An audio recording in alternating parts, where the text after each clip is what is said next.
After Superstar Ultra, I needed to pick out a new 3DS game to play. And better way what better way to get back into 3DS than to lead off with the first game I ever bought for the console.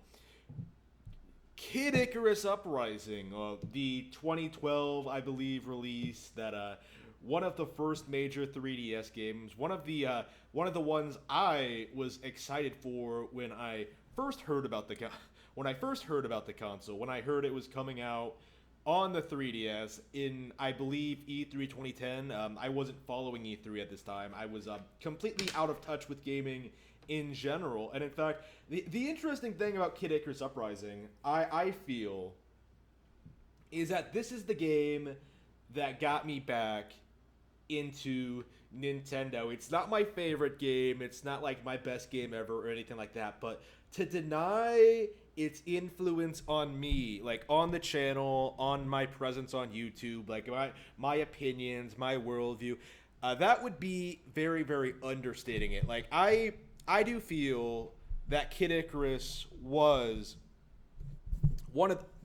Uprising was absolutely one of the most overhated games of the 3DS generation, at least in the first half of it. Uh, the first half was the first half of the 3DS lifespan was considerably different than the second half because by the second half, the 3DS had already proven itself as a viable platform. Awakening was out. It had built a dedicated audience of young adults.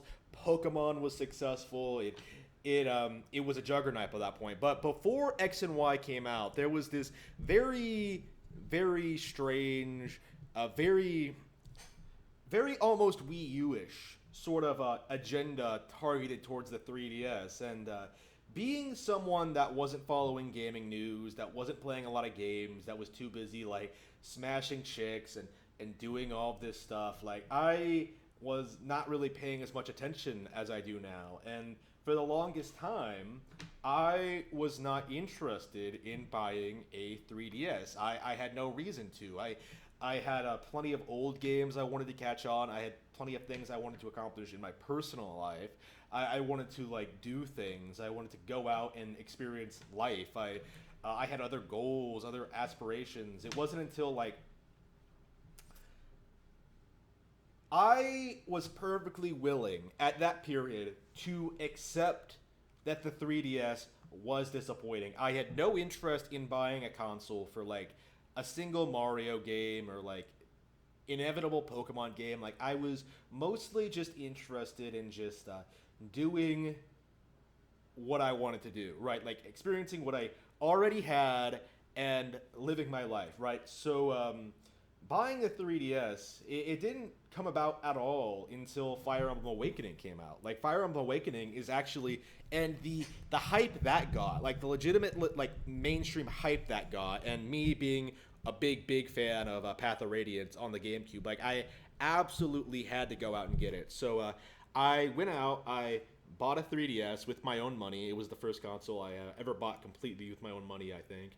I bought the 3DS.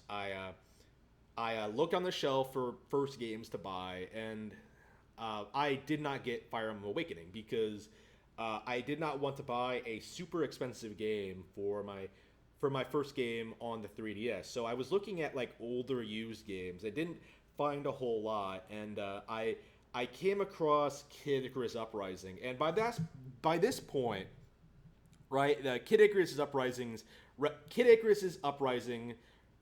reputation was generally accepted to be a lackluster release. Like I was hearing all these complaints about it being like impossible to control and having all these issues and just not being all that fun to play.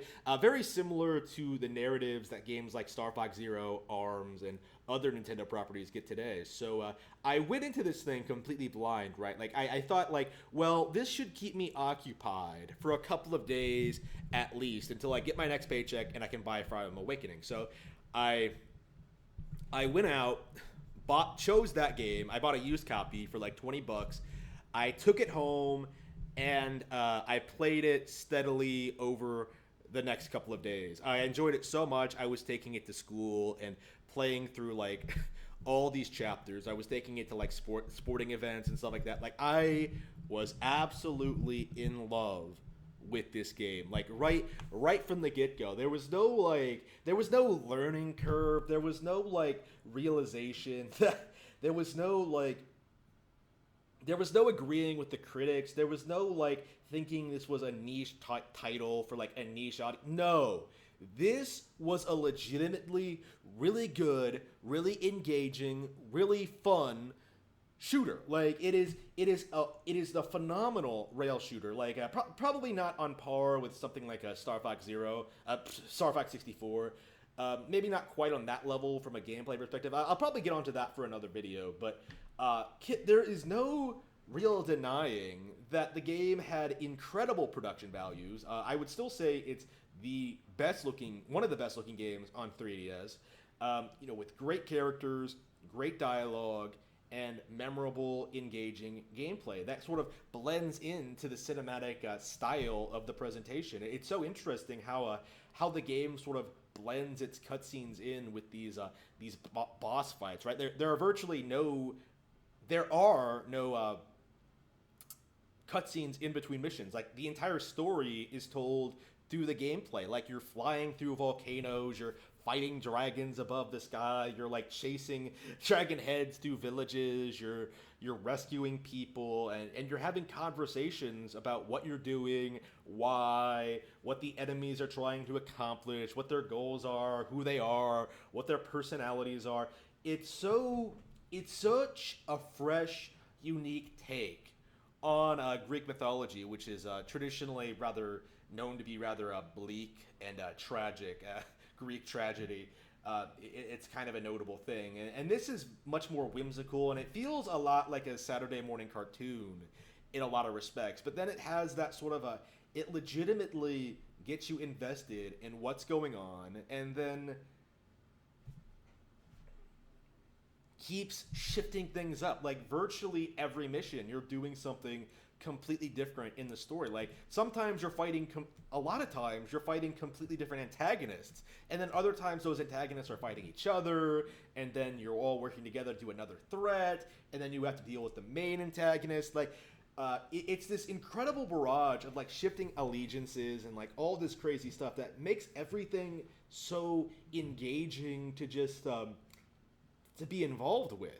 Like, even if the gameplay itself is, I would say, rather basic compared to something like Star Fox Zero or Sin and Punishment, which this game is essentially, for those of you who are big Kid Icarus fans, Sin and Punishment is essentially the predecessor to Kid Icarus. They really are very, very similar, and I would say Sin and Punishment is more polished from a gameplay perspective.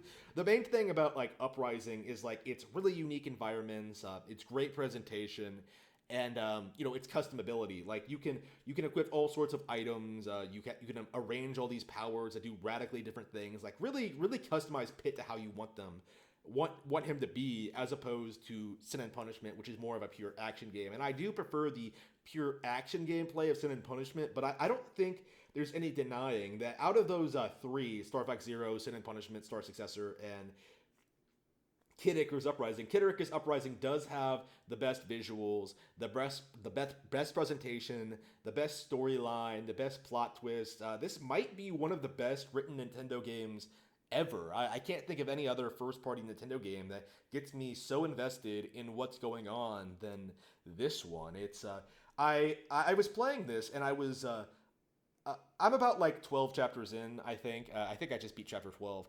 About halfway through the game, and I'm struck by like how beautiful this game is. Like I said on Twitter, like playing it, like wow, I legit think this is better looking than most PS4 games, because like PS4 games, like what do they look? They all look generic. They're all just repeats of like each other. There's no real creativity or anything interesting there. Like, what are you doing in Kid Icarus? You're like flying through caves, you're flying through volcanoes, you're flying through giant giant nature bombs that are going to eliminate humanity. You're fighting aliens. It's just it goes. You're exploring this crazy labyrinth. Like there's all this crazy novel stuff that keeps building off each other that really makes it feel like anything could happen, and not in like the really convoluted, ridiculous way that Sin and Punishment does. It feels really natural. It feels organic. It really feels like these characters are going through like this crazy experience. This is absolutely a cult classic 3DS game, and probably one of the best games on the system. I haven't done an updated list of my favorite 3DS games. I don't remember if I put Kid Icarus on there, honestly, but playing it again, I think it should be, because I am going through the game again, and I'm thinking that I might actually go for trying to get, well, at least try to get all the achievements, play the online mode, or oh yeah, the online is still very much active, by the way. 8 years in, and it's still very much active, and I can still get games. It's kind of bizarre, but it's true. And I have competed with people, and it's very interesting to see how that played out. It was just very interesting to play it again after such a long time. I would say the online isn't nearly as good as I remember it. I do think that like Devil's Third is probably better, but I still really enjoy it. It's a nice distraction from the main game, which I think is where where it really excels with its like difficulty curve, and just everything about it is just downright phenomenal. Like there's nothing really. I don't. This is a game that I don't think has any real flaws. Like when you get right down to it, when I think about things that I wish this game did differently, I'm just like, okay, do we really need to have a flying segment at the beginning and a land segment at the end, and then a boss fight? Like, couldn't it be more versatile? But like, they use the formula so well, and subvert it so many times, and do so many weird things with the idea. It's just you can't help but feel that like they really took this concept, and having this concept to its absolute limit. Like I really can't imagine this game being better than what it is. Like having as much replay value as it does, having as much like content as it does, like looking the way it does. Like there's really nothing I would change about it. Like this might actually be a game that I would consider being a 10 out of 10, because